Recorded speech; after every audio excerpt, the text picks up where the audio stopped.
निराकरण करने का प्रयास किया जाए।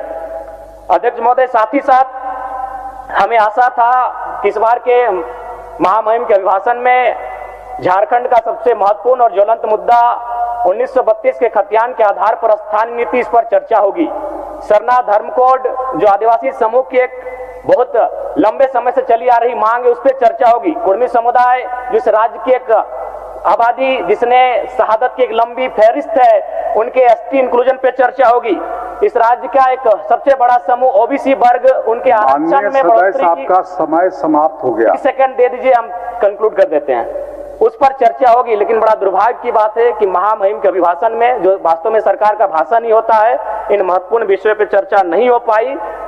ये कहीं ना कहीं दुर्भाग्य है। तो मैं चाहूंगा इस बजट सत्र में कम से कम इन महत्वपूर्ण विषयों पे सरकार गंभीर हो, चर्चा करे और उनका निराकरण करने का प्रयास किया जाए। धन्यवाद आदरणीय सभापति महोदय।